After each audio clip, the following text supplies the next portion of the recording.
Good morning, children. I hope you people are taking good care of yourselves. Children, today we will take the first chapter of our supplementary book, Moments. The name of the chapter is The Lost Child and it had been written by Mulk Raj Anand. So, children, before we start with the story, I would like to give you a brief introduction about what the story is like. The Lost Child is one of the famous stories of Mulk Raj Anand. The story shows the working of the child's mind. It shows that a child has great love for his parents. In this story, a child goes to see a village fair in the company of his father and mother. He is attracted by different things in the fair. He asks his parents again and again to buy him something or the other, but they don't buy anything for him. By chance, the child gets separated from his parents. He starts running here and there, shouting for his parents. A kind man sees him. He tries to console the child. He takes him to different shops, but the child goes on weeping. Now he has lost interest in everything.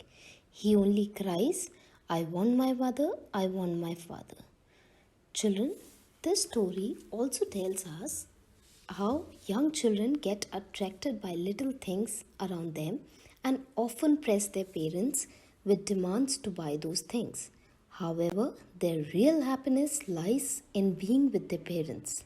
The Lost Child is a story about one such boy who cannot be tempted by anything in the absence of his parents.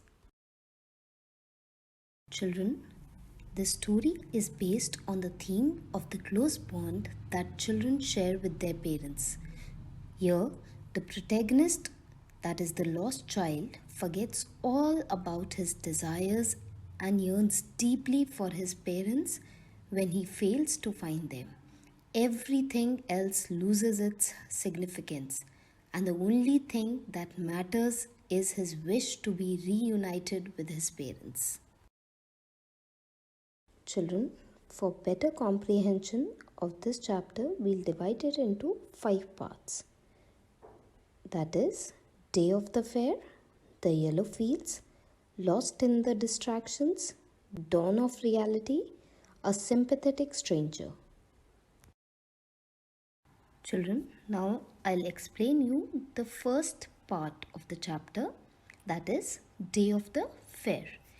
It is the spring festival and the main attraction is the village fair.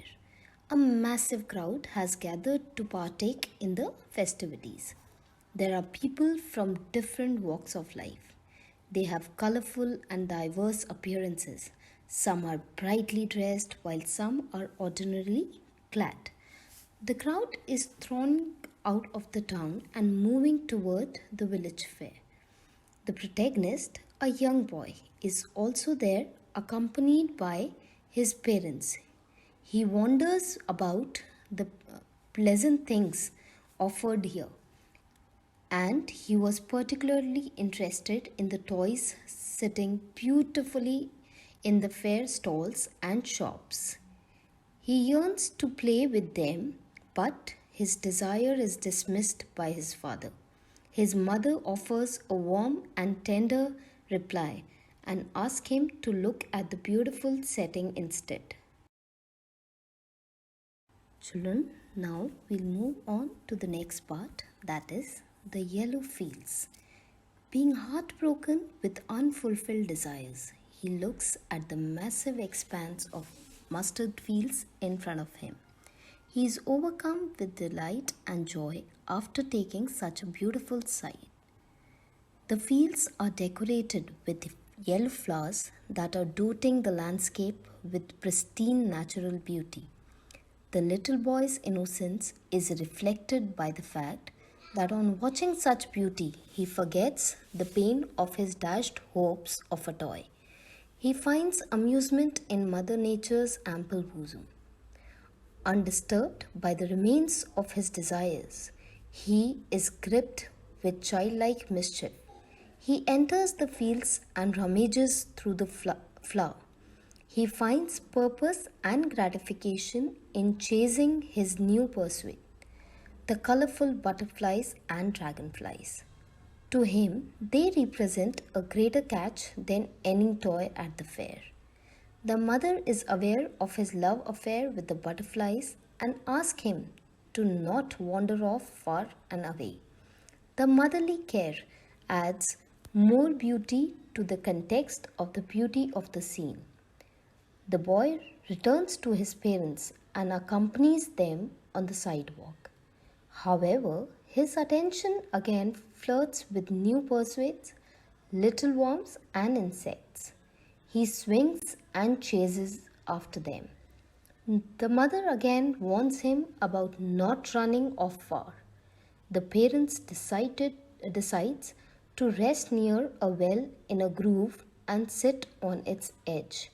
They were provided shade by a banyan tree. It was vast in total spread and its branches dominated over other smaller trees like gulmohar, etc. The child, unaware of the whereabouts, loses his way this time and reached the fair instead. He is oblivious to the fact that his parents had decided to stop for some rest. Children, now let's move to the next part, that is lost in the distractions. In the midst of the fair, his attention is fixed on the sweetmeat seller who is exhorting customers to enjoy the sugary delight of his sweetmeats. The boy begins slaving for his favorite barfi. He is aware that his desire and limits his confession to a faint whisper and moves on. Then he sees a flower vendor and a balloon seller. He shows a great understanding of his circumstance and does not linger too long at any of his desired allurements. Now he meets a snake charmer. The man has a flute and a snake. He is seized with a desire to seek the thrill of a man controlling the dangerous reptile, but he remembers his unfortunate limitation. The child reaches a roundabout. He can see it whirring round and round. There are plenty of men, women, and children having the time of their lives riding on it. His nerve breaks at his attraction and he turns around to plead his parents to allow him to enjoy the ride once. To his utter dismay and horror, he does not find them there. He is also alone and deserted in a crowd of strangers. So now there was dawn of reality. In his fearful astonishment, he runs all over hunting for his parents. Tears trickle down his face.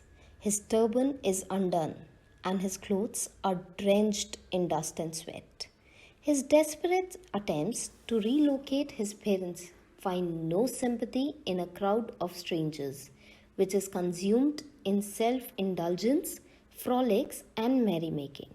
He gets tired, rests, dries his tears only to start running again.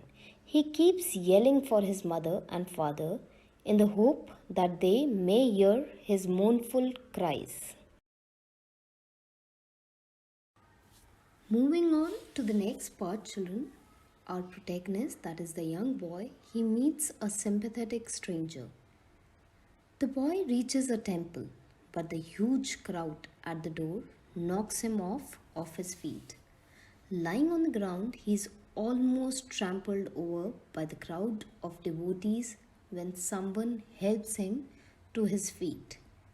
The man is sympathetic to the boy's plight and inquires about his situation and family. The child is overcome with grief and emotions and cannot stop wailing. The only words he can muster are that he explains his desire for his parents. The sympathetic man comforts the child and tries to console him. He offers him a ride on the roundabout to distract him as well. However, the child is grief stricken and unable to control his tears and painful cries. The man tries to distract him again by taking him to the snake charmer. The child refuses this offer as well. The man offers to buy him balloons, but it was to no avail. At last, he offers him some sweetmeats, including the burfi, but even this noble attempt failed to soothe the hurt of the lost child. The child continued sobbing, writhing in anguish, and screaming for a glimpse and reunion with his mother and father. Children, lastly, I request you all to go through these key thoughts for the better comprehension of the chapter.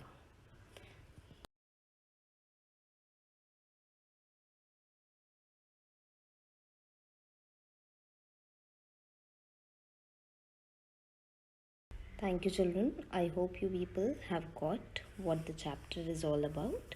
If you have any queries, please feel free to inquire. Thank you.